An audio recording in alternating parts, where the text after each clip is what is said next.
Hi ಯಾರ್ welcome to my channel Chandu Kannada logs. ಎಲ್ಲರೂ ಹೇಗಿದ್ದೀರಾ? ಎಲ್ಲರೂ ಚೆನ್ನಾಗಿದ್ದೀರಾ ಅಂತ ಅಂದ್ಕೊಂಡಿದ್ದೀನಿ. ನಾನು ಕೂಡ ತುಂಬಾ ಚೆನ್ನಾಗಿದ್ದೀನಿ. ಇವತ್ತು ಬೆಳಗ್ಗೆನೇ ವಿಡಿಯೋನ ಸ್ಟಾರ್ಟ್ ಮಾಡಿದ್ದೀನಿ. ತುಂಬ ವೀಡಿಯೋಸ್ನ ಮಾಡೋದಕ್ಕಾಗ್ತಾ ಇಲ್ಲ. ಅವಾಗವಾಗ ನನಗೆ ಟೈಮ್ ಸಿಕ್ಕಿದಾಗ ವೀಡಿಯೋಸ್ನ ಮಾಡ್ತಾಯಿದ್ದೀನಿ. ದಯವಿಟ್ಟು ಎಲ್ಲರೂ ನೋಡಿ ಸಪೋರ್ಟ್ ಮಾಡಿ. ಹಾಗೆ ಹೊಸ್ದಾಗಿ ಯಾರೆಲ್ಲ ನೋಡ್ತಾ ಇದ್ದೀರಾ ದಯವಿಟ್ಟು ಸಬ್ಸ್ಕ್ರೈಬ್ ಮಾಡ್ಕೊಳ್ಳಿ ನನ್ನ ಚಾನಲ್ಗೆ. ಹಾಗೆ ಇವತ್ತು ಚಿಕ್ಕ ಮಗಳು ಇನ್ನೂ ಮಲ್ಕೊಂಡಿದ್ಲು, ಹಾಗೆ ದೊಡ್ಡೋಳು ಎದ್ದಿದ್ಲು, ಆಟಾಡ್ತಾ ಇದ್ಲು. ಬೇಗ ಬೆಳಗ್ಗೆ ಎದ್ದು ಟಿಫನ್ ಮಾಡೋಣ ಅಂತ ರೆಡಿ ಮಾಡ್ಕೊತಾ ಇದ್ದೀನಿ. ಇವತ್ತು ಟಿಫನ್ ಬಂದು ಶಾವಿಗೆ ಉಪ್ಪಿಟ್ಟು ಮಾಡ್ತಾಯಿದ್ದೀನಿ. ಯಾವ ರೀತಿ ನಾನು ಶಾವಿಗೆ ಉಪ್ಪಿಟ್ಟು ಮಾಡ್ತೀನಿ ಅಂತ ನಿಮ್ಮ ಜೊತೆ ಶೇರ್ ಮಾಡ್ಕೊತೀನಿ, ಬನ್ನಿ. ಆದಷ್ಟು ನೈಟೇ ಅಡುಗೆ ಮನೆ ಕ್ಲೀನ್ ಮಾಡಿಬಿಟ್ಟು ಮಲ್ಕೊಂಡ್ರೆ ಬೆಳಗ್ಗೆ ಸ್ವಲ್ಪ ಲೇಟಾಗಿದ್ದರೂ ಕೂಡ ಮನೆ ಕೆಲಸ ಎಲ್ಲ ಬೇಗ ಬೇಗ ಟಿಫನ್ ಮಾಡಿಕೊಂಡು ಮಗಳನ್ನ ರೆಡಿ ಮಾಡ್ಬೋದು. ನೈಟು ಅಡುಗೆ ಮನೆ ಕೆಲಸ ಮುಗಿಸ್ತೆ ಹಾಗೆ ಮಲ್ಕೊಂಡ್ವಿ ಅಂದರೆ ಬೆಳಗ್ಗೆ ಎದ್ದು ತುಂಬಾ ಕಷ್ಟ ಆಗುತ್ತೆ. ಆದಷ್ಟು ನಾನೀಗ ನೈಟೇ ಕಿಚನ್ ಪೂರ್ತಿ ಕ್ಲೀನ್ ಮಾಡಿಬಿಟ್ಟು ಮಲ್ಗೋದಕ್ಕೆ ಟ್ರೈ ಮಾಡ್ತೀನಿ. ಈಗ ಕಾಫಿ ಮಾಡಿಬಿಟ್ಟು ಟಿಫನ್ ಮಾಡೋಣ ಅಂತ ಎಲ್ಲ ರೆಡಿ ಮಾಡ್ಕೊತಾ ಇದ್ದೆ. ಬೆಳಗ್ಗೆನೇ ಒಂದು ಲೋಟ ಬಿಸಿ ನೀರು ಮತ್ತು ಒಂದು ಲೋಟ ಕಾಫಿ, ಅದಾದಮೇಲೆ ನಮ್ಮ ಒಂದು ದಿನಚರಿ ಸ್ಟಾರ್ಟ್ ಆಗುತ್ತೆ. ನನ್ನ ಮಗಳು ಬೇಕು ಅಂದರೆ ಮಾತ್ರ ಅವಳಿಗೆ ಹಾಲನ್ನ ಕಾಸ್ಕೊಡ್ತೀನಿ. ಅವಳು ದೊಡ್ಡವಳು ಹಾಲು ಅಷ್ಟು ಇಷ್ಟಪಡೋದಿಲ್ಲ. ಕೆಲವೊಂದು ದಿನ ಮಾತ್ರ ಕುಡಿತಾಳೆ, ಡೈಲಿ ಅವಳು ಕುಡಿಯೋದಿಲ್ಲ. ಅವಳು ಯಾವಾಗ ಕುಡಿತೀನೋ ಅವತ್ತು ಮಾತ್ರ ಕಾಸ್ಕೊಡ್ತೀನಿ ಅವಳಿಗೆ. ನಾವು ಒಂದು ಗ್ಲಾಸ್ ಕಾಫಿ ಕುಡಿದ್ಬಿಟ್ಟು ಈಗ ಶಾವಿಗೆ ಉಪ್ಪಿಟ್ಟಿಗೆ ಎಲ್ಲ ರೆಡಿ ಮಾಡ್ಕೊತಾ ಇದ್ದೀನಿ. ನಾನು ಮಾಮೂಲಿ ಉಪ್ಪಿಟ್ಟು ಮಾಡಲಿ ಅಥವಾ ಶಾವಿಗೆ ಉಪ್ಪಿಟ್ಟು ಏನೇ ಮಾಡಲಿ ನಾನು ತರಕಾರಿನ ಜಾಸ್ತಿ ಹಾಕ್ತೀನಿ. ತರಕಾರಿ ಜಾಸ್ತಿ ಹಾಕ್ಬಿಟ್ಟು ಮಾಡಬೇಕು. ಪಲಾವ್ ಈ ಥರದ್ದು ಯಾವುದೇ ಮಾಡಲಿ ನಮ್ಮ ಮನೇಲಿ ತರಕಾರಿ ಜಾಸ್ತಿ ಹಾಕಬೇಕು. ಹಾಗಾಗಿ ಹಸ್ಬೆಂಡ್ ಕೂಡ ಅವರು ಕೂಡ ಅಷ್ಟೇ ತರಕಾರಿ ಜಾಸ್ತಿ ಹಾಕು ಅಂತ ಹೇಳ್ತಾರೆ. ಹಾಗಾಗಿ ಈ ಥರ ಮಿಕ್ಸ್ ತರಕಾರಿ ಎಲ್ಲನೂ ಹಾಕ್ಬಿಟ್ಟು ಮಾಡ್ತೀನಿ. ಮಗಳು ಕೂಡ ಅಷ್ಟೇ ಇಷ್ಟಪಟ್ಟು ತಿಂತಾಳೆ. ಹಾಗಾಗಿ ಅವಳಿಗೆ ಮ್ಯಾಗಿ ಅಂತ ಹೇಳಿಬಿಡ್ತೀನಿ ನಾನು. ಶಾವಿಗೆ ಉಪ್ಪಿಟ್ಟು ಮಾಡಿದಾಗ ಅವಳು ಓಕೆ ಅಮ್ಮ ನನಗಿಷ್ಟ ಅಂತ ತಿಂತಾಳೆ. ಮ್ಯಾಗಿ ನಾನು ಮಾಡಿಕೊಡೋದಿಲ್ಲ. ಹಾಗಾಗಿ ಶಾವಿಗೆ ಉಪ್ಪಿಟ್ಟನ್ನೇ ಮ್ಯಾಗಿ ಅಂತ ಅವಳಿಗೆ ಸ್ವಲ್ಪ ರೂಢಿ ಮಾಡಿಬಿಟ್ಟಿದ್ದೀನಿ. ಈಗ ಗೊತ್ತಾಗುತ್ತವಳು ಇದು ಶಾವಿಗೆ ಉಪ್ಪಿಟ್ಟು ಮ್ಯಾಗಿ ಎಲ್ಲ ಅಂತ ಹೇಳ್ತಾಳೆ. ಬಟ್ ಅವಳು ಕೂಡ ಇಷ್ಟಪಟ್ಟು ತಿಂತಾಳೆ. ಹಾಗಾಗಿ ಇವತ್ತು ಬೇಗ ಆಗುತ್ತೆ ಅಂತ ಹೇಳ್ಬಿಟ್ಟು ಶಾವಿಗೆ ಉಪ್ಪಿಟ್ಟನ್ನ ಮಾಡ್ತಾಯಿದ್ದೀನಿ. ಎಂಟಿ ಅವರ್ ಶಾವಿಗೆ ಬರುತ್ತಲ್ಲ ಅದನ್ನು ತೊಗೊಂಡಿದ್ದೀನಿ. ಫ್ರೈ ಆಗಿರುತ್ತೆ, ಬಟ್ ಅದನ್ನು ನಾನು ಕೂಡ ಸ್ವಲ್ಪ ಫ್ರೈ ಮಾಡ್ಕೊತೀನಿ ಚೆನ್ನಾಗಿರುತ್ತೆ ಅಂತ ಹೇಳ್ಬಿಟ್ಟು ಸ್ವಲ್ಪ ಅದನ್ನು ಫ್ರೈ ಮಾಡಿಬಿಟ್ಟು ಆಮೇಲೆ ಮಾಡೋದು. ಶಾವಿಗೆ ಎಲ್ಲ ಚೆನ್ನಾಗಿ ಫ್ರೈ ಆಯಿತು. ನೆಕ್ಸ್ಟ್ ಇಲ್ಲಿ ಅದೇ ಬಾಣಲಿಗೆ ಒಂದು 3 ಸ್ಪೂನಷ್ಟು ಆಯಿಲ್ನ ಹಾಕ್ಕೊತಾ ಇದ್ದೀನಿ. ನಾವು ಎಷ್ಟು ಕ್ವಾಂಟಿಟಿ ಮಾಡ್ತೀವಿ ನೋಡಿಕೊಂಡು ಅದ್ರ ಮೇಲೆ ಹಾಕ್ಕೊಳ್ಳೋದು. ಹಾಗೆ 1 ಸ್ಪೂನು ಸಾಸಿವೆ ಜೀರಿಗೆನ ಹಾಕ್ಕೊತಾ ಇದ್ದೀನಿ. ಹಾಗೆ ಹಚ್ಚಿಟ್ಟಿರೋ ಅಂಥ ಈರುಳ್ಳಿ ಕರಿಬೇವಿನ ಸೊಪ್ಪು ಕೂಡ ಹಾಕ್ಕೊಂಡು ಚೆನ್ನಾಗಿ ಫ್ರೈ ಮಾಡ್ಕೊತೀನಿ. ಹಸಿ ಬಟಾಣಿ, ಈಗಂತೂ ಹಸಿ ಬಟಾಣಿ ಸಿಗುತ್ತೆ. ನಾನು ಹಾಗಾಗಿ ಒಣ ಬಟಾಣಿ ಸ್ವಲ್ಪ ಪ್ರೈಸ್ ಕೂಡ ಜಾಸ್ತಿ ಇರುತ್ತೆ ಮತ್ತು ನೆನೆಸ್ಲಿಲ್ಲ ಅಂದರೆ ಅದನ್ನು ಮರ್ತೋಗ್ಬಿಡುತ್ತೆ ನೈಟೇ. ಹಾಗಾಗಿ ಆದಷ್ಟು ಹಸಿ ಬಟಾಣಿನೇ ನಾನು ತಂದುಬಿಟ್ಟು ಯೂಸ್ ಮಾಡ್ಕೊತೀನಿ. ಕರ್ಬೇವಿನ ಸೊಪ್ಪು ಚಿಟಪಟ ಅಂತ ಸಿಡಿದ್ಮೇಲೆ ಈರುಳ್ಳಿ ಮತ್ತು ಹಸಿಮೆಣ್ಸಿನ್ಕಾಯಿನ ಹಾಕ್ಕೊಂಡು ಚೆನ್ನಾಗಿ ಫ್ರೈ ಮಾಡ್ಕೊತೀನಿ. ಈರುಳ್ಳಿ ಮತ್ತು ಮೆಣಸಿನ್ಕಾಯಿ ಎಲ್ಲ ಫ್ರೈ ಆದಮೇಲೆ ನೋಡಿ ಹಚ್ಚಿಟ್ಟಿರೋ ಅಂಥ ತರಕಾರಿ ಏನಿರುತ್ತಲ್ಲ ಬಟಾಣಿ ಎಲ್ಲನೂ ಒಂದೇ ಸರಿನೇ ಹಾಕ್ಕೊತಾ ಇದ್ದೀನಿ. ಆದಷ್ಟು ಎಲ್ಲ ಚಿಕ್ಕ ಚಿಕ್ಕದಾಗೆ ಹಚ್ಚಿಟ್ಕೊಂಡಿದ್ದೀನಿ. ಯಾಕೆಂದರೆ ಒಗ್ಗರಣೆಗೆ ಚೆನ್ನಾಗೇ ಬೇಯಿಸ್ಕೋಬೇಕಲ್ಲ. ಹಾಗಾಗಿ ಆದಷ್ಟು ಚಿಕ್ಕ ಚಿಕ್ಕದಾಗೆ ಹಚ್ಚಿಟ್ಕೊಂಡಿದ್ದೀನಿ. ಹಾಗೆ ನಾನು ಮನೆಯಲ್ಲೇ ಏನು ಫ್ರೈಡ್ ರೈಸ್ ಮಾಡ್ತೀನಿ, ತುಂಬಾ ಚೆನ್ನಾಗಿರುತ್ತೆ. ಅದರಲ್ಲೂ ಪನ್ನೀರ್ ಹಾಕಿ ಮಾಡಿರೋಂತೂ ತುಂಬ ಚೆನ್ನಾಗಿರುತ್ತೆ. ಅದಕ್ಕೂ ಕೂಡ ಅಷ್ಟೇ ಈ ಥರ ಚಿಕ್ಕ ಚಿಕ್ಕದಾಗೆ ತರಕಾರಿನ ಹಚ್ಚಿ ಹಾಕ್ಕೊಂಡು ಮಾಡಿಕೊಂಡ್ರೆ ತುಂಬಾ ಚೆನ್ನಾಗಿರುತ್ತೆ. ನೋಡಿ ಈಗ ಉಪ್ಪಿಟ್ಟಿಗೂ ಕೂಡ ಅಷ್ಟೇ ಚಿಕ್ಕ ಚಿಕ್ಕದಾಗಿ ಎಲ್ಲ ತರಕಾರಿನ ಹಚ್ಚಿಟ್ಕೊಂಡು ಚೆನ್ನಾಗಿ ಈ ರೀತಿ ಹಾಕ್ಕೊಂಡು ಫ್ರೈ ಮಾಡ್ಕೋಬೇಕು. ಎಣ್ಣೆಗೆ ಚೆನ್ನಾಗಿ ಫ್ರೈ ಮಾಡ್ಕೋಬೇಕು. ಆಮೇಲೆ ಬೇಯಿಸ್ಕೊಳ್ಳೋದಕ್ಕೆ ಆಗಲ್ಲ ಅಲ್ವ. ಹಾಗಾಗಿ ಎಣ್ಣೆಗೆ ಚೆನ್ನಾಗಿ ಬೇಗ ಫ್ರೈ ಆಗುತ್ತೆ. ಹಾಗೆ ಇದಕ್ಕೆ ಸ್ವಲ್ಪ ಸಾಲ್ಟ್ನ ಹಾಕ್ಕೊತೀನಿ. ತರಕಾರಿ ಸಾಲ್ಟ್ ಹಾಕೋದ್ರಿಂದ ಬೇಗನೆ ಬೇಯುತ್ತೆ. ಹಾಗೆ ರುಚಿ ಕೂಡ ಬರುತ್ತೆ. ಇದಕ್ಕೇ ಒಗ್ಗರಣೆಗೆ ಸ್ವಲ್ಪ ಅಂದರೆ ನುಣ್ಣುಪ್ಪನ್ನ ಹಾಕ್ಕೊಳ್ಳಿ. ನುಣ್ಣುಪ್ಪು ಹಾಕೋದ್ರಿಂದ ಚೆನ್ನಾಗಿ ಬೇಯುತ್ತೆ. ಉಪ್ಪು ಮತ್ತು ನಿಮಗೆ ಬೇಕು ಅಂದರೆ ಸ್ವಲ್ಪ ಅರಿಶಿಣದ ಪುಡಿ ಕೂಡ ಹಾಕ್ಕೊಳ್ಳಿ. ಹಾಗೆ ನಾನು ಈ ಕಡೆ ಒಂದು ಸೈಡು ಕೆಟಲಲ್ಲಿ ಬಿಸಿನೀರು ಕೂಡ ಕಾಸ್ಕೊಂಡಿರ್ತೀನಿ. ಯಾಕೆಂದರೆ ಒಂದೇ ಸರಿ ಅದಕ್ಕೆ ತಣ್ಣೀರನ್ನ ಹಾಕೋದ್ರಿಂದ ಮತ್ತೆ ಅದು ಸ್ವಲ್ಪ ಬೆಂದಿರೋದು ಬೇಗ ಬೇಯೋದಿಲ್ಲ. ಹಾಗಾಗಿ ಬಿಸಿ ನೀರೇ ಹಾಕ್ತೀನಿ. ಗ್ಯಾಸ್ ಮೇಲಾದರೂ ಕಾಸ್ಕೊತೀನಿ, ಇಲ್ಲ ಕೆಟಲಲ್ಲಿ ಬಿಸಿನೀರನ್ನ ಕಾಸಿಟ್ಕೊಂಡಿರ್ತೀನಿ. ಆ ಬಿಸಿನೀರನ್ನ ಇದಕ್ಕೆ ಆ್ಯಡ್ ಮಾಡ್ಕೊತೀನಿ. ನೋಡಿ ಚೆನ್ನಾಗಿ ಈ ರೀತಿ ಫ್ರೈ ಆಗಬೇಕು. ಎಣ್ಣೆಲೇ ಈ ರೀತಿ ಚೆನ್ನಾಗಿ ಫ್ರೈ ಆದಮೇಲೆ ಇದಕ್ಕೆ ನಾನು ಶಾವಿಗೆ ಹಾಕ್ಕೊತೀನಿ ಅದ್ರದ್ದು ಡಬಲ್ ಅಷ್ಟು ನೀರನ್ನ ಆ್ಯಡ್ ಮಾಡ್ಕೊತಾ ಇದ್ದೀನಿ. ನೋಡಿ ಕೆಟಲಲ್ಲಿ ಬಿಸಿನೀರನ್ನ ಕಾಸಿಟ್ಕೊಂಡಿದ್ದಲ್ವ ಅದನ್ನು ಆ್ಯಡ್ ಮಾಡ್ತಾ ಇದ್ದೀನಿ. ಈ ರೀತಿ ಸಿಂಪಲ್ಲಾಗಿ ಟಿಫನ್ ಮಾಡಿದಾಗ ಏನಾಗುತ್ತೆ ಅಂದರೆ ಬೆಳಗ್ಗೆ ಬೇಗನೆ ಟಿಫನ್ ಆಗಿಬಿಡುತ್ತೆ. ಹಾಗಾಗಿ ಆದಷ್ಟು ಈ ಥರ ರೈಸ್ ಬಾತು ಈ ಥರ ಟಿಫನ್ ಮಾಡೋದಕ್ಕೆ ಟ್ರೈ ಮಾಡ್ತೀನಿ. ದೋಸೆ ಚಪಾತಿ ಈ ಥರದ್ದೆಲ್ಲ ಮಾಡಿಕೊಂಡ್ರೆ ತುಂಬ ಲೇಟ್ ಆಗಿಬಿಡುತ್ತೆ. ಬಟ್ ಡೈಲಿ ಇದೇ ಥರ ಮಾಡೋಕ್ಕಾಗೋದಿಲ್ಲ. ನನಗೆ ಯಾವತ್ತು ಮೈಂಡ್ ಬರುತ್ತೆ ಆ ಥರ ಮಾಡ್ತೀನಿ. ನಾನು ಒಂದು ಟೈಮ್ ಟೇಬಲ್ ಈ ಥರದ್ದೆಲ್ಲ ಏನೂ ಹಾಕ್ಕೊಂಡಿರೋದಿಲ್ಲ. ನೈಟ್ ಯೋಚನೆ ಮಾಡ್ತೀನಿ ಏನು ತರಕಾರಿ ಇದೆ ಅಥವಾ ಯಾವುದು ಮಾಡಿ ಜಾಸ್ತಿ ಆಗಿದೆ ಟಿಫನ್ನು ಅಂತ ನೋಡಿಕೊಂಡು ನೆಕ್ಸ್ಟು ನಾನು ಪ್ರಿಪೇರ್ ಮಾಡ್ಕೊತೀನಿ. ಇಡ್ಲಿಗೆ ಒಂದಕ್ಕೆ ನಾನು ಮೊದಲೇ ಪ್ರಿಪ್ರೇಷನ್ ಮಾಡ್ಕೊಳ್ಳೋದು. ದೋಸೆಗೂ ಕೂಡ ಅಷ್ಟೇ ನೈಟ್ ನೆನೆಸ್ಬಿಟ್ಟು ಬೆಳಗ್ಗೆ ರುಬ್ಬಿ ಮಾಡ್ತೀನಿ. ತುಂಬಾ ಚೆನ್ನಾಗಿ ಬರ್ತವೆ. ಆಲ್ರೆಡಿ ಒಂದು ವಿಡಿಯೋ ಅಪ್ಲೋಡ್ ಮಾಡಿದ್ದೀನಿ, ಮಲ್ಟಿವಿಟಮಿನ್ ದೋಸೆ ಅಂತ. ತುಂಬಾ ಚೆನ್ನಾಗಿರುತ್ತೆ. ಮಲ್ಟಿಗ್ರೈನ್ ದೋಸೆ ಅಂತ ಒಂದು ವಿಡಿಯೋ ಅಪ್ಲೋಡ್ ಮಾಡಿದ್ದೀನಿ. ಇಂಟ್ರೆಸ್ಟ್ ಇತ್ತು ಅಂದರೆ ನನ್ನ ಚಾನಲಲ್ಲಿ ಸಿಗುತ್ತೆ, ಒಂದು ಸರಿ ಚೆಕ್ ಮಾಡಿ. ನೈಟ್ ನೆನೆಸ್ಬಿಟ್ಟು ಬೆಳಗ್ಗೆ ಎದ್ದು ರುಬ್ಬಿಟ್ಟು ಹಾಕೋದ್ರಿಂದ ತುಂಬಾ ಚೆನ್ನಾಗಿ ಬರುತ್ತೆ ದೋಸೆ. ಈಗ ನೋಡಿ ನೀರು ಆಲ್ರೆಡಿ ಕುದೀತಾ ಇದೆ. ಒಂದು 5 ನಿಮಿಷ ಅದು ತರಕಾರಿ ಎಲ್ಲ ಬೇಯಲಿ ಅಂತ ಹೇಳ್ಬಿಟ್ಟು ಹಾಗೆ ಕುದಿಯೋದಕ್ಕೆ ಬಿಡ್ತೀನಿ. ಕುದ್ಮೇಲೆ ಶಾವಿಗೆ ಏನಿರುತ್ತಲ್ವ ಶಾವಿಗೆ ಹಾಕ್ಬಿಟ್ಟು ಚೆನ್ನಾಗಿ ಮಿಕ್ಸ್ ಕೊಟ್ಕೊಂಡ್ರೆ ಒಂದು ಒಳ್ಳೆ ಶಾವಿಗೆ ಬಾತು ರೆಡಿ ಆಗುತ್ತೆ. ಈಗ ನೋಡಿ ಒಂದು 5 ಮಿನಿಟ್ಸ್ ಆಯಿತು. ನೋಡಿ ತರಕಾರಿ ಎಲ್ಲ ಚೆನ್ನಾಗಿ ರೀತಿ ಕುದ್ದು ಚೆನ್ನಾಗಿ ಬೆಂದಿರುತ್ತೆ.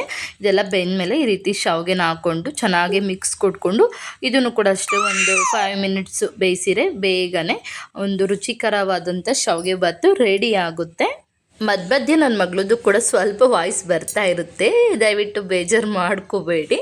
ಯಾಕೆಂದರೆ ನಾನು ಎಡಿಟ್ ಮಾಡೋವಾಗ ಅವಳು ಕೂಡ ಸ್ವಲ್ಪ ಸೌಂಡ್ ಮಾಡ್ತಾ ಇರ್ತಾಳೆ. ನಾನು ಮಾತಾಡ್ತಾ ಇರ್ತೀನಲ್ಲ, ಅಮ್ಮ ನನ್ನನ್ನೇನೋ ಮಾತಾಡಿಸ್ತಾ ಇದೆ ಅಂತ ಹೇಳ್ಬಿಟ್ಟು ಅವಳು ಅದಕ್ಕೆ ರಿಯಾಕ್ಷನ್ ಮಾಡ್ತಾ ಇರ್ತಾಳೆ. ಯಾಕೆಂದರೆ ಅವಳು ಇದ್ದಿದ್ದಾಗೆ ನಾನು ಎಡಿಟ್ ಮಾಡ್ಕೋಬೇಕು. ಅವಳು ಮಲ್ಕೊಂಡಿದ್ದಾಗ ಮನೆ ಕೆಲಸ ಮಾಡ್ಕೊಳ್ಳೋದಾಗುತ್ತೆ. ತುಂಬ ಅಂದರೆ ತುಂಬ ಕಡಿಮೆ ನಿದ್ದೆ ನನ್ನ ಮಗಳು. ಒಂದು ಹಾಫ್ ಆನ್ ಅವರ್ ಮಲಗಿದ್ರೆ ಹೆಚ್ಚು, ಅದು ಆಗ್ತಲೇ ಎದ್ಬಿಡ್ತಾಳೆ. ಅವಳು ಮಲಗಿದ್ದಾಗ ಮನೆ ಕೆಲಸ ಮಾಡ್ಕೊಳ್ಳೋದಾಗುತ್ತೆ ನನಗೆ. ಹಾಗಾಗಿ ಅವಳು ಎದ್ದಿದ್ದಾಗೆ ಅವಳನ್ನ ನೋಡಿಕೊಂಡು ಆದಷ್ಟು ಎಡಿಟ್ ಮಾಡೋದಕ್ಕೆ ಟ್ರೈ ಮಾಡ್ತೀನಿ ವೀಡಿಯೋಸ್ನ. ಈಗ ನೋಡಿ ಸ್ವಲ್ಪ ಒಂದು ಅರ್ಧ ಹೋಳಷ್ಟು ನಿಂಬೆ ಹಣ್ಣಿಂದು ರಸ ಕೂಡ ಹಾಕ್ಕೊತಾ ಇದ್ದೀನಿ. ನಾನು ಇಲ್ಲಿ ಟೊಮೊಟೊ ಹಣ್ಣು ಆ್ಯಡ್ ಮಾಡಿಲ್ಲ, ಹಾಗಾಗಿ ನಿಂಬೆ ರಸನ ಇದಕ್ಕೆ ಹಾಕ್ಕೊತಾ ಇದ್ದೀನಿ, ಒಳ್ಳೆ ಟೇಸ್ಟ್ ಬರುತ್ತೆ. ಈಗ ನೋಡಿ ಶಾವಿಗೆ ಕೂಡ ಎಲ್ಲ ಬೆಂದಿದ್ದಾಯಿತು. ಎಲ್ಲ ಚೆನ್ನಾಗಿ ಮಿಕ್ಸ್ ಕೊಟ್ಬಿಟ್ಟು ಒಂದು ಲೋ ಫ್ಲೇಮಲ್ಲೇ ಪ್ಲೇಟ್ನ ಮುಚ್ಚಿಬಿಟ್ಟು ಒಂದು ಲೋ ಫ್ಲೇಮಲ್ಲೇ ಬೇಯಿಸ್ಕೊಂಡ್ರೆ ನೋಡಿ ಈ ರೀತಿ ಸೂಪರಾಗಿ ಶಾವಿಗೆ ಉಪ್ಪಿಟ್ಟು ರೆಡಿ ಆಗುತ್ತೆ. ನೀವು ಕೂಡ ಒಂದು ಸರಿ ಟ್ರೈ ಮಾಡಿ ನೋಡಿ, ತುಂಬಾ ಚೆನ್ನಾಗಿರುತ್ತೆ. ಈಗ ನನ್ನ ಮಗಳು ರೆಡಿ ಆಗಿದ್ದಾಳೆ. ಅವಳನ್ನ ರೆಡಿ ಮಾಡೋ ಕೆಲಸ ಎಲ್ಲ ನಾನು ಇಟ್ಕೊಳ್ಳೋದೇ ಇಲ್ಲ. ಅವ್ರ ಅಪ್ಪ ಮಗಳಿಗೆ ಇಬ್ರಿಗೇ ಅವ್ರು ರೆಡಿ ಆಗೋ ಕೆಲಸ ಎಲ್ಲ ಬಿಟ್ಬಿಡ್ತೀನಿ. ಯಾಕೆಂದರೆ ಸ್ನಾನ ಮಾಡಿಸೋದು, ಅವಳನ್ನ ರೆಡಿ ಮಾಡೋದಿಲ್ಲ ಹಸ್ಬೆಂಡೇ ಮಾಡ್ತಾರೆ. ಅವಳಿಗೆ ತಲೆ ಬಚ್ಚೋದನ್ನ ಮಾತ್ರ ಮಾಡ್ತೀನಿ ನಾನು. ಯಾಕೆಂದರೆ ಮಗಳು ಚಿಕ್ಕವಳನ್ನ ನೋಡಿಕೊಂಡು ಟಿಫನ್ ಎಲ್ಲ ಮಾಡೋದ್ರಲ್ಲೇ ನಂದು ಟೈಮ್ ಆಗಿಬಿಡುತ್ತೆ. ಹಾಗೆ ಅವಳಿಗೆ ಬಾಕ್ಸ್ಗೆಲ್ಲ ಕಟ್ಬಿಟ್ಟು ಮನೇಲಿ ತಿನ್ನೋದಕ್ಕೂ ಕೂಡ ಹಾಕ್ಕೊಟ್ಟೆ, ಹಸ್ಬೆಂಡ್ಗೂ ಹಾಕ್ಕೊಟ್ಟೆ. ಎಲ್ಲರೂ ತಿಂತಾ ಇದ್ದಾರೆ. ಚಿಕ್ಕವಳು ಕೂಡ ಆಟಾಡ್ತಾ ಇದ್ದಾಳೆ. ಈಗ ನೋಡಿ ಇಬ್ಬರು ಕೂಡ ಕೂತ್ಕೊಂಡು ಟಿಫನ್ ತಿಂತಾ ಇದ್ದಾರೆ. ಅವಳು ಚಿಕ್ಕವಳು ನೋಡ್ತಾ ಇರ್ಬೋದು, ಎದ್ದಿದ್ದಾಳೆ, ಆಡ್ತಾ ಇದ್ದಾಳೆ ಅವಳು. ಹಾಗೆ ಯುಕ್ತಿದು ಟಿಫನ್ ಎಲ್ಲ ತಿಂದಿದ್ದಾಯಿತು. ನೆಕ್ಸ್ಟ್ ಅವಳಿಗೆ ತಲೆ ಬಚ್ಚೋದೊಂದು ಕೆಲಸ ಇರುತ್ತೆ. ಕಟ್ಟಿಂಗ್ ಮಾಡಿಸೋಣ ಅಂದ್ಕೊತೀನಿ, ಬಟ್ ಬೇಡ ಕೂದಲು ಬೆಳೀಲಿ ಅಂತೇಳ್ಬಿಟ್ಟು ಅವಳಿಗೆ ತುಂಬ ಇಷ್ಟ. ಜಡೆ ಹಾಕೊಂಬಂತೆಲ್ಲ ಕೇಳ್ತಾ ಇರ್ತಾಳೆ. ಹಾಗಾಗಿ ಅಲ್ಲಿಗೂ ಇದು 1 ವರ್ಷ ಕಟ್ಟಿಂಗ್ ಮಾಡಿಸ್ಬಿಡೋಣ ಅವಳಿಗೆ. ಯಾಕೆಂದರೆ ನನಗೆ ತಲೆ ಬಚ್ಚೋದಕ್ಕೆಲ್ಲ ಟೈಮ್ ಆಗೋದಿಲ್ಲ ಅಂತೇಳ್ಬಿಟ್ಟು ಕಟ್ಟಿಂಗ್ ಮಾಡಿಸೋಣ ಅಂತ ಅಂದ್ಕೊಂಡೆ, ಬಟ್ ಅವಳು ಇಷ್ಟಪಡಲಿಲ್ಲ. ಹಾಗಾಗಿ ಹಾಗೆ ಕೂದಲನ್ನ ಬೆಳೆಸಿದ್ದೀನಿ. ಮಕ್ಕಳಿಗೆ ತಲೆ ಬಚ್ಚೋದೇನೆ ಲೇಟ್ ಆಗಿಬಿಡುತ್ತೆ, ಉರಿಯುತ್ತೆ. ಹಾಗೆ ಈಗ ನಾವೊಂದು ಕಡೆ ನಿಂತ್ಕೊಳ್ಳಿ ಅಂದರೆ ಅವರೇ ಒಂದು ಕಡೆ ತಿರುಕೊಂತ ಮಕ್ಕಳು. ಹಾಗಾಗಿ ಜುಟ್ಟಾಕೋದು ತುಂಬಾ ಅವಳಿಗೆ ಟೈಮ್ ಹಿಡಿಯುತ್ತೆ. ಬಟ್ ನಾನೇ ಇರಲಿ ಕೂದಲು ಅಂತ ಹೇಳ್ಬಿಟ್ಟು ಹಾಗೆ ಬೆಳೆಸಿದ್ದೀನಿ ಸ್ವಲ್ಪ. ಅವಳನ್ನ ರೆಡಿ ಮಾಡಿದ್ದೆಲ್ಲ ಆಯಿತು. ಅವರಪ್ಪ ರೆಡಿ ಆಗಿಬಿಟ್ಟು ಅವರು ಡ್ಯೂಟಿಗೆ ಹೋಗೋವಾಗ ಒಂದೇ ಸರಿ ಅವಳನ್ನೂ ಕೂಡ ಕರ್ಕೊಂಡು ಹೋಗ್ತಾರೆ. ನನ್ನ ಬೆಳಗ್ಗಿನ ಒಂದು ರೂಟೀನ್ ಇದೇ ರೀತಿ ಇರುತ್ತೆ ಡೈಲಿ. ಮನೆ ಕೆಲಸ ಎಲ್ಲ ಮಾಡ್ಕೊಳ್ಳೋದಕ್ಕಾಗೋದೇ ಇಲ್ಲ. ಇವರೆಲ್ಲ ಡ್ಯೂಟಿಗೆಲ್ಲ ಹೋದ್ಮೇಲೆ ಅವಳನ್ನ ಸ್ಕೂಲ್ಗೆ ಕಳಿಸೋದೇ ಒಂದು ಕೆಲಸ ಆಗಿಬಿಡುತ್ತೆ. ಅವರು ಕೆಲಸಕ್ಕೆಲ್ಲ ಹೋದ್ಮೇಲೆ ಚಿಕ್ಕವಳಿಗೆ ಸರಿ ಮಾಡಿ, ಅವಳಿಗೆ ಸರಿ ತಿನ್ನಿಸಿ, ಸ್ನಾನ ಮಾಡಿಸಿ ಎಲ್ಲ ಮಾಡಿ ಬೆಳಗ್ಗೆ ಟೈಮ್ ಏನು ಮನೆ ಕೆಲಸ ಮಾಡ್ಕೊಳ್ಳೋದಕ್ಕೆ ಆಗೋದಿಲ್ಲ. ಎಷ್ಟೋ ಜನಕ್ಕೆ ಇದೇ ಪ್ರಾಬ್ಲಮ್ ಇರುತ್ತೆ. ಯಾಕೆಂದರೆ ಚಿಕ್ಕ ಮಕ್ಕಳಿದ್ದಾಗ ನೈಟು ಸರಿಯಾಗಿ ನಿದ್ದೆ ಆಗೋದಿಲ್ಲ, ನೈಟ್ ಎದ್ದಿರ್ತೀವಿ, ಬೆಳಗ್ಗೆ ಎದ್ದೋಳೋದು ಕೂಡ ಲೇಟ್ ಆಗುತ್ತೆ. ಬೆಳಗ್ಗೆ ಎದ್ದು ಮನೆ ಕೆಲಸ ಎಲ್ಲ ಮಾಡ್ಕೊಂಡು ಕೂತ್ಕೊಂಡ್ರೆ ಟಿಫನ್ ಮಾಡಿ ಮಕ್ಕಳನ್ನ ಸ್ಕೂಲ್ಗೆ ಕಳ್ಸೋದು ಲೇಟ್ ಆಗುತ್ತೆ. ಹಾಗಾಗಿ ಮೊದಲು ಟಿಫನ್ ಮಾಡಿಬಿಟ್ಟು ಅವ್ರನ್ನ ರೆಡಿ ಮಾಡಿ ಅವ್ರಿಗೆ ಬಾಕ್ಸ್ ಎಲ್ಲ ಕಟ್ಟಿ ಅವ್ರನ್ನ ಸ್ಕೂಲ್ಗೆ ಕಳಿಸಿದ್ಮೇಲೆ ಮನೆ ಕೆಲಸ ಎಲ್ಲ ಏನಿರುತ್ತೆ ಅದನ್ನೆಲ್ಲನೂ 1 ಬೈ 1 ಮಾಡ್ಕೋಬೇಕು. ಚಿಕ್ಕವಳಂತೂ ತುಂಬ ಏನು ಕಾಟ ಕೊಡೋದಿಲ್ಲ. ಸ್ವಲ್ಪ ದಿವಸ ತುಂಬ ಹಠ ಮಾಡ್ತಾಯಿದ್ಲು, ಬಟ್ ಈಗ ಮತ್ತೆ ಸ್ವಲ್ಪ ನಾರ್ಮಲ್ ಆಗಿದ್ದಾಳೆ. ಯಾರಾದರೂ ಎತ್ಕೊಂಡ್ಲಿ ಹೋಗ್ತಾಳೆ. ಸ್ವಲ್ಪ ದಿವಸ ಮಾತ್ರ ತುಂಬಾ ಅಂದರೆ ಕಾಟ ಮಾಡ್ತಾಯಿದ್ಲು. ಯಾರು ಎತ್ಕೊಂಡ್ರೂ ಇರ್ತಾ ಇರಲಿಲ್ಲ, ನಾನೇ ಬೇಕು ಅಂತೆಲ್ಲ ಹಠ ಮಾಡ್ತಾಯಿದ್ಲು. ಈಗ ಸ್ವಲ್ಪ ಪರವಾಗಿಲ್ಲ, ಅವರಪ್ಪ ಎತ್ಕೊಂಡ್ರು ಕೂಡ ಸ್ವಲ್ಪ ಹೊತ್ತು ಸುಮ್ಮನೆ ಇರ್ತಾಳೆ. ಈಗ ಮಗಳಿಗೆ ತಿಂದಿರಲಿಲ್ಲ ಅವಳು ಸ್ವಲ್ಪ, ಹಾಗಾಗಿ ನಾನೇ ಟಿಫನ್ ತಿನ್ನಿಸ್ತೀನಿ ಅಂತ ಹೇಳ್ಬಿಟ್ಟು ಅವಳನ್ನ ರೆಡಿ ಮಾಡಿಬಿಟ್ಟು ಆಮೇಲೆ ಟಿಫನ್ ತಿನ್ನಿಸ್ತಾ ಇದ್ದೀನಿ. ಅವ್ರ ಅಪ್ಪ ಜೊತೆ ಕೂಡ ಒಂದು ಸರಿ ತಿನ್ನಿಸ್ತಾಳೆ, ನಾನು ತಿನ್ನಿಸ್ತಾ ಇದ್ದೆ, ನನ್ನ ಜೊತೆ ಒಂದು ಸರಿ ತಿಂತಾಯಿದ್ಲು. ಆ ರೀತಿ ಏಕೆಂದರೆ ಮಕ್ಕಳು ಖಾಲಿ ಹೊಟ್ಟೆಗೆ ಹೋದರೆ ನಮಗೆ ಒಂಥರ ಬೇಜಾರಾಗುತ್ತೆ. ಸ್ಕೂಲಲ್ಲೆಲ್ಲನೂ ತಿನ್ಕೊಂಡು ಬರ್ತಾರೆ, ಎಷ್ಟು ಹಾಕಿರ್ತೀವಿ ಬಾಕ್ಸ್ ಅದೆಲ್ಲ ಸ್ಕೂಲಲ್ಲಿ ಕಂಪ್ಲೀಟ್ ಮಾಡ್ಕೊಂಡು ಬರ್ತಾರೆ. ಬಟ್ ಮನೆಯಲ್ಲಿ ತಿನ್ನೋದಿಲ್ಲ. ಹಾಗಾಗಿ ಮನೆಯಲ್ಲಿ ತಿನ್ನೋದಕ್ಕೆ ಒಂದು ಸ್ವಲ್ಪ ರಿಸ್ಕು. ನಮ್ಮಳು ಆಲ್ಮೋಸ್ಟ್ ತಿಂತಾಳೆ, ತಿಂದ್ಬಿಟ್ಟೆ ಕಳಿಸೋದು, ನಾನು ಹಾಗೆ ಕಳಿಸೋದಿಲ್ಲ, ತಿನ್ಸೇ ಕಳಿಸ್ತೀನಿ. ಹಾಗೆ ಲಂಚ್ ಬ್ಯಾಗ್ ಕೂಡ ಎಲ್ಲ ರೆಡಿ ಆಯಿತು, ಸ್ಕೂಲ್ ಬ್ಯಾಗು ಎಲ್ಲ ಪ್ರತಿಯೊಂದು ರೆಡಿ ಮಾಡೋಷ್ಟರಲ್ಲಿ ಹೇಗೆ ಟೈಮ್ ಹೋಗುತ್ತೆ ಅನ್ನೋದೇ ಗೊತ್ತಾಗೋದಿಲ್ಲ. ಈಗ ರೆಡಿ ಆದರೂ ಇಬ್ಬರು ಕೂಡ ರೆಡಿ ಎಲ್ಲ ಆಗಿ ಅವ್ರನ್ನ ಕಳಿಸಿದ್ಮೇಲೆ ಮತ್ತೆ ನನ್ನ ಮಗಳದ್ದು ಕೆಲಸ ಸ್ಟಾರ್ಟು. ಈಗ ಇವಳಿಗೆ ಸರಿ ಮಾಡಿ ತಿನ್ನಿಸ್ಬೇಕು. ಇವಳು ಕೂಡ ಆಟ ಆಡ್ತಾ ಇದ್ದಾಳೆ. ಹಾಯ್ ಹಾಯ್ ಹಾಯ್ ಮಾಡು ಹಾಯ್ ಮಾಡು ಹಾಯ್. ಹಾಗೆ ಮಧ್ಯಾಹ್ನ ಸ್ವಲ್ಪ ಡಿಮಾರ್ಟ್ಗೆ ಹೋಗಿ ಬರೋದಿತ್ತು, ಹಾಗಾಗಿ ಡಿಮಾರ್ಟ್ಗೆ ಹೋಗೋಣ ಅಂತ ಹೋಗ್ತಾ ಇದ್ದೀವಿ. ಏಕೆಂದರೆ ಸ್ವಲ್ಪ ರೇಷನ್ ಎಲ್ಲ ಖಾಲಿ ಆಯಿತು. ಮಗಳನ್ನ ಬಿಟ್ಟೋಗೋದು ತುಂಬ ಕಷ್ಟ ಆಗುತ್ತೆ, ಯಾಕೆಂದರೆ ಸುಮ್ಮನೆ ಇರೋದಿಲ್ಲ. ಹಾಗಾಗಿ ಅವಳನ್ನೂ ಕೂಡ ಕರ್ಕೊಂಡು ಹೊರಟೈ ಸರಿ. ಡಿಮಾರ್ಟ್ ಒಳಗಡೆ ಎಲ್ಲ ಏನು ವೀಡಿಯೋ ಮಾಡೋದಕ್ಕಾಗಲಿಲ್ಲ. ಅವಳನ್ನೂ ಕೂಡ ಕರ್ಕೊಂಡು ಹೋಗಿ ಸ್ವಲ್ಪ ದಿನಸಿ ಎಲ್ಲ ತೊಗೊಂಡು ಬಂದೆ. ಹಾಗೆ ಮಗಳಿಗೆ ಸ್ವಲ್ಪ ಬೆಳ್ಳಿ ಒಡವೆ ಎಲ್ಲ ತೊಗೊಬಂದಿದ್ದೆ. ಅದು ಕೂಡ ಏನೆಲ್ಲ ತೊಗೊಬಂದೆ, ಎಷ್ಟು ಪ್ರೈಸ್ ಆಯಿತು ಅಂತ ಕೂಡ ಆಲ್ರೆಡಿ ಒಂದು ವಿಡಿಯೋನ ಅಪ್ಲೋಡ್ ಮಾಡಿದ್ದೀನಿ. ನೀವು ಇಂಟ್ರೆಸ್ಟ್ ಇರೋರು ಚೆಕ್ ಮಾಡೋದು. ಈಗಂತೂ ಒಂದು ಜೊತೆ ಕಾಲ್ ಚೈನ್ ಕೂಡ ತೊಗೊಳೋದಕ್ಕಾಗೋದಿಲ್ಲ, ಮಕ್ಕಳಿಗೆ ಅಷ್ಟು ಪ್ರೈಸ್ ಆಗಿದೆ. ಇದು ಒಂದು ಕಾಲ್ ಚೈನ್ಗೆ ಅಮೌಂಟ್ ಎಷ್ಟು ಕೊಟ್ಟಿದ್ದೀನಿ, ನನ್ನ ಮಗಳಿಗೆ ಇದರಲ್ಲಿ ಅರ್ಧ ಅಮೌಂಟು, ಕಾಲ್ ಚೈನ್ ಅಮೌಂಟಲ್ಲಿ ಅರ್ಧ ಅಮೌಂಟ್ಗೆ ಅವಳಿಗೆ ಕೈಗೆ ಕಾಲು ಸರ ಎಲ್ಲ ತೊಗೊಬಂದಿದ್ದೆ ಯುಕ್ತಿಗೆ. ಬಟ್ ಇವಳಿಗೆ ಕಾಲ್ ಚೈನ್ಗೆ ಏನು ಅಮೌಂಟ್ ಕೊಟ್ಟೆ ನೋಡಿ, ಅದು 1 to ಡಬಲ್ಲು ಎಷ್ಟು ಅಮೌಂಟ್ ಆಯಿತು ಗೊತ್ತಾ. ಒಂದು ಜೊತೆ ಬಂಗಾರದ ಓಲೆನೇ ಬರ್ತಾಯಿತ್ತು, ಆಗ ಯುಕ್ತಿ ಹುಟ್ಟಿದಾಗ ಅಷ್ಟು ಪ್ರೈಸ್ ಜಾಸ್ತಿ ಆಗಿದೆ. ಈಗಂತೂ ಟೋಟಲ್ ಎಷ್ಟು ಅಮೌಂಟ್ ಆಯಿತು, ಯಾವ ಥರ ಡಿಸೈನ್ದು ಕಾಲ್ ಚೈನು ಎಲ್ಲ ತೊಗೊಬಂದಿದ್ದೀನಿ ಅಂತ ಫುಲ್ ವಿಡಿಯೋ ಅಪ್ಲೋಡ್ ಮಾಡಿದ್ದೀನಿ. ಇಂಟ್ರೆಸ್ಟ್ ಇರೋರು ಒಂದ್ಸರಿ ಚೆಕ್ ಮಾಡ್ಬೋದು ನನ್ನ ಚಾನಲಲ್ಲಿ. ಹಾಗೆ ಸಂಜೆ ವಿಡಿಯೋನ ಕಂಟಿನ್ಯೂ ಮಾಡ್ತಾ ಇದ್ದೀನಿ. ಸಂಜೆ ಮಗಳು ಬಂದಮೇಲೆ ಕೂಡ ಅಷ್ಟೇ ಎಲ್ಲ ಕೆಲಸ ಎಲ್ಲ ಮುಗಿಸ್ಕೊಂಡು ಅವಳಿಗೆ ಹೋಮ್ವರ್ಕ್ ಎಲ್ಲ ಏನಿತ್ತು ಅದನ್ನೆಲ್ಲ ಬರೆಸ್ಕೊಂಡು ಅವಳು ಮಗಳ ಜೊತೆ ಆಟಾಡ್ತಾ ಇದ್ಲು. ಈಗ ನಾನು ನೈಟ್ ಅಡುಗೆ ಮಾಡೋದಕ್ಕೆ ಅಂತ ಎಲ್ಲನೂ ರೆಡಿ ಮಾಡ್ಕೊತಾ ಇದ್ದೀನಿ. ಹಾಗೆ ಮಗಳು ಕೂಡ ಬಂದು ಸ್ವಲ್ಪ ಹೊತ್ತು ಮಲಗಿದ್ಲು, ಅವಳನ್ನು ಕೂಡ ಎದ್ದೋಳಿಸ್ದೆ. ಇವಾಗ ಎದ್ದಿದ್ದಾಳೆ ಅವಳು ಎದ್ದು. ಮತ್ತು ಹೋಮ್ವರ್ಕ್ ಎಲ್ಲ ಏನಿರುತ್ತೆ ಇನ್ನೂ ಸ್ವಲ್ಪ ಅದನ್ನೆಲ್ಲ ಕಂಪ್ಲೀಟ್ ಮಾಡ್ಕೊ ಅಂತ ಹೇಳ್ಬಿಟ್ಟು ನಾನು ಮೊಳಕೆ ಕಾಳು ಇತ್ತು, ಹುಳ್ಳಿಕಾಳು ಮೊಳಕೆ ಕಟ್ಟಿದ್ದೆ. ಹಾಗಾಗಿ ಅದ್ರದ್ದು ಸಾಂಬಾರು ಮಾಡೋಣ ಅಂತ ಹೇಳ್ಬಿಟ್ಟು ಎಲ್ಲ ರೆಡಿ ಮಾಡ್ಕೊತಾ ಇದ್ದೀನಿ. ತುಂಬಾ ಈಸಿಯಾಗಿ ತುಂಬ ರುಚಿಕರವಾಗಿ ಮೊಳಕೆ ಕಾಳು ಸಾಂಬಾರು ಯಾವ ರೀತಿ ಮಾಡೋದು ಅಂತ ಕೂಡ ಈ ವಿಡಿಯೋದಲ್ಲಿ ನಿಮ್ಮ ಜೊತೆ ಶೇರ್ ಮಾಡ್ಕೊತೀನಿ. ಇಲ್ಲಿ ನೋಡ್ತಾ ಇರ್ಬೋದು ರುಬ್ಬೋದಕ್ಕೆ ಮಸಾಲೆ ಏನೆಲ್ಲ ತೊಗೊಂಡಿದ್ದೀನಿ ಅಂತ. ಟೊಮೊಟೊ, ಬೆಳ್ಳುಳ್ಳಿ, ಈರುಳ್ಳಿ, ಚಕ್ಕೆ, ಲವಂಗ, ಕಾಯಿ ತುರಿ, ಕೊತ್ತಂಬರಿ ಸೊಪ್ಪು, ಹಾಗೆ ಒಗ್ಗರಣೆಗೂ ಕೂಡ ಒಂದು ಈರುಳ್ಳಿನ ಹಚ್ಚಿಟ್ಕೊಂಡಿದ್ದೀನಿ. ಕಾಳು ಮೊಳಕೆ ತುಂಬಾ ಚೆನ್ನಾಗಿ ಬಂದಿದೆ. ಹಾಗೆ ಸ್ವಲ್ಪ ಹುರ್ಗಡ್ಲೆನ ತೊಗೊಂಡಿದ್ದೀನಿ. ಹುರ್ಗಡ್ಲೆ ಆಪ್ಷನಲ್ಲು, ನಿಮಗೆ ಸಾಂಬಾರು ಮಂದ ಬೇಕು ಅಂದರೆ ಹಾಕೋಬೋದು, ಇಲ್ಲ ಅಂದರೆ ಸ್ಕಿಪ್ ಮಾಡ್ಬೋದು. ನಾನು ಕೆಲವೊಂದು ಟೈಮ್ ಹಾಕ್ತೀನಿ, ಕೆಲವೊಂದು ಟೈಮು ಸ್ಕಿಪ್ ಮಾಡ್ತೀನಿ. ಇಲ್ಲಿ ನೋಡಿ ರುಬ್ಬೋದಕ್ಕೆಲ್ಲನೂ ಹಾಕೊತಾ ಇದ್ದೀನಿ. ಈಗ ನಾನು ಏನೆಲ್ಲ ಮಸಾಲೆ ಐಟಮ್ನ ತೋರಿಸಿದ್ದೀನಿ, ಈರುಳ್ಳಿ, ಬೆಳ್ಳುಳ್ಳಿ ನೀವು ಫ್ರೈ ಮಾಡಿ ಕೂಡ ಹಾಕೋಬೋದು, ಬಟ್ ನಾನಿಲ್ಲಿ ಹಸಿನೇ ಹಾಕ್ಕೊಂಡಿದ್ದೀನಿ. ಹಾಗೆ ರುಚಿಗೆ ತಕ್ಕಷ್ಟು ಖಾರ ಮತ್ತು ಮಸಾಲೆ ಪುಡಿ. ನಾವು ಖಾರ ಮತ್ತು ಧನಿಯಾ ಪುಡಿ ಸಪ್ರೇಟ್ ಮಾಡ್ಕೊತೀವಿ, ಕೆಲವೊಬ್ಬರು ಮಿಕ್ಸ್ ಮಾಡಿ ಮಾಡಿಸ್ತಾರೆ. ಬಟ್ ನಾವಿಲ್ಲಿ ನೋಡಿ ಧನಿಯಾ ಪುಡಿ ಬೇರೆ ಮತ್ತು ಖಾರದ ಪುಡಿನ ಸಪ್ರೇಟ್ ಮಾಡ್ಕೊಂಡಿದ್ದೀವಿ.